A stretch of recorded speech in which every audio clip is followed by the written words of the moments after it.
Hello, my name is William Randolph and welcome to another AMS Insights video. These AMS Insights are short training videos that demonstrate the value of the AMS platform environment.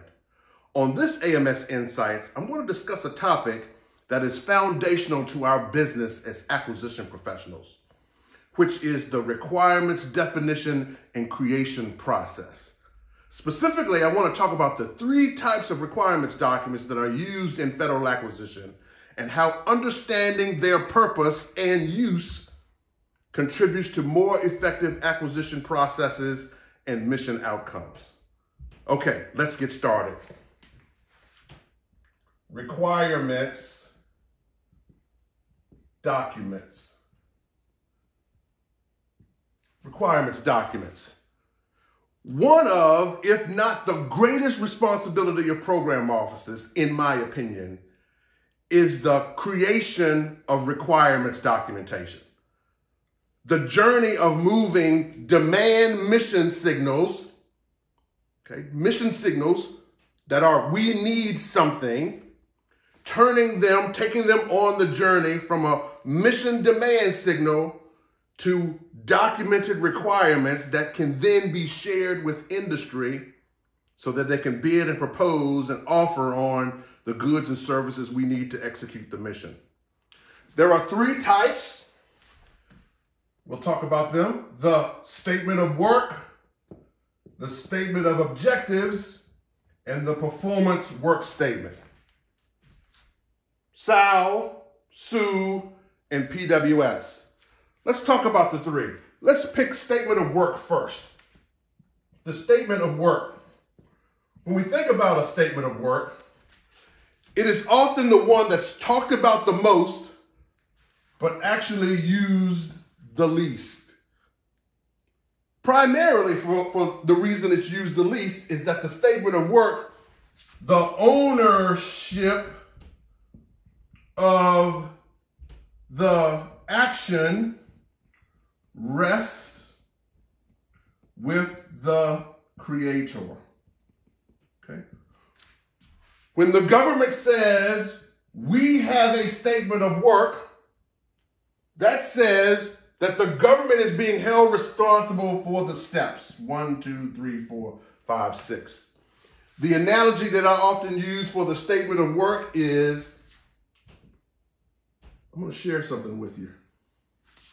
So when I was younger, at 8, 9, 10 years old, I was a little artistic. I had some artistic traits. In every one of those years, about 8, 9, 10, preteen years, 11, 12, every year I would get a paint by numbers kit. That someone in the family would get me a paint by numbers kit. Okay, let's just assume that that paint by numbers kit was a tree. Okay, so those of you, the younger folks, may not know what paint by numbers is, but the paint by numbers simply said I had a group of paints that had numbers, and then I had areas that corresponded with those numbers. And if I used the right paint for the right area and stayed in the lines, then I would get the picture would be the picture that was on the front of the box. Okay? It was follow the instructions. The paint by numbers company said, look, if you want this outcome, then follow these steps. When the government uses a statement of work, that's what they're saying. Do paint by numbers, follow the steps. And if you follow the steps, there's a greater chance that you will get the outcome that you're looking for than you doing it on your own. That's the statement of work. Let's talk about the other options. The statement of objectives.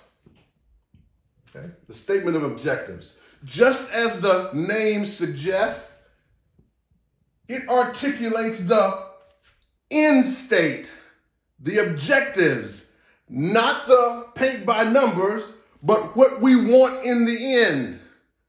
Okay. So when the government uses a SU,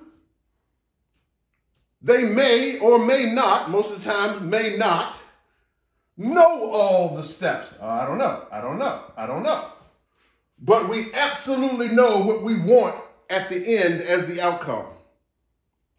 Using the artistic analogies, the SUE would be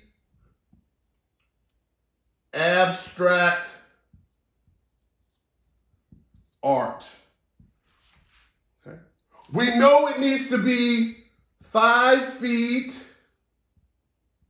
by 4 feet, and we want a certain type of frame on it, and we'd like for it to be purple in color,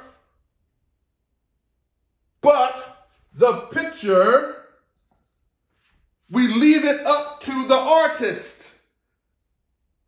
In government contracting, the solution, we leave it up to industry.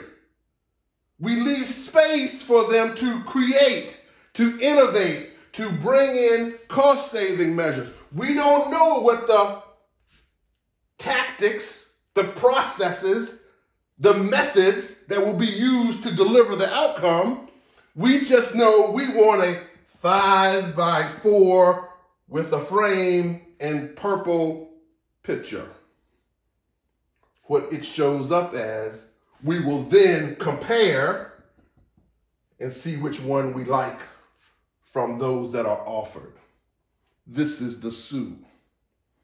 Now let's talk about the third one, the performance work statement. The performance work statement lives here in between the statement of work and the SUE. The performance work statement says, look, we have a couple of things we want to make sure you follow our instructions on, 1, 2, 3, and 4.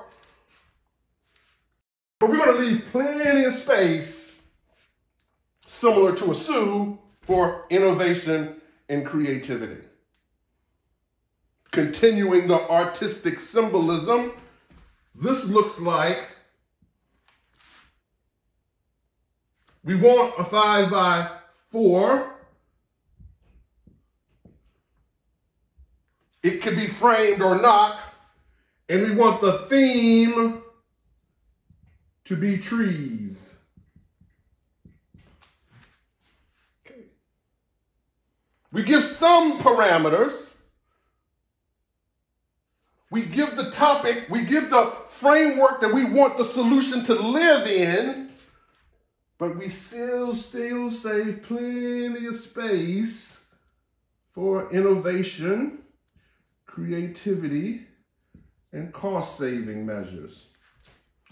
This is where we're focused. PWS is performance-based.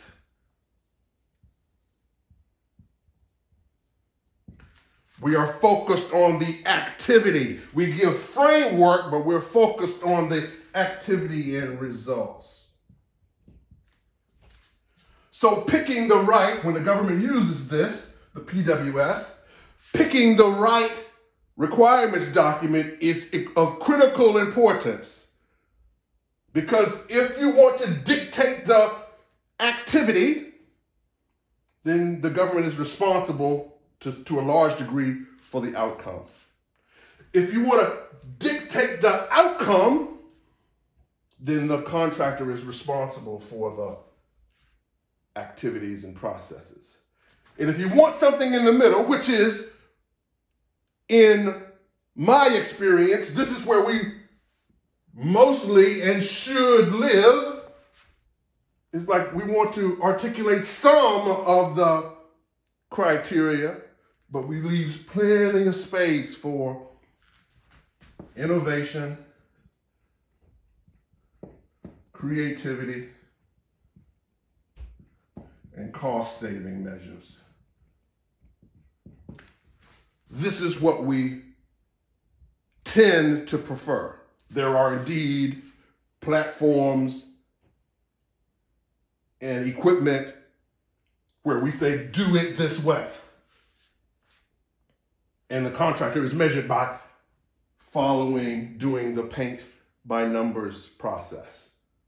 There are clearly some areas in our spend where we're like, we want the outcome. You give us some ideas and we will assess the ideas, but this is the outcome we want. But what tends to be the best strategy is the amalgam of the two, which is the performance work statement. Understanding and then selecting the appropriate requirements document can help you communicate to industry more effectively and efficiently and better realize the acquisition outcomes that you're looking for.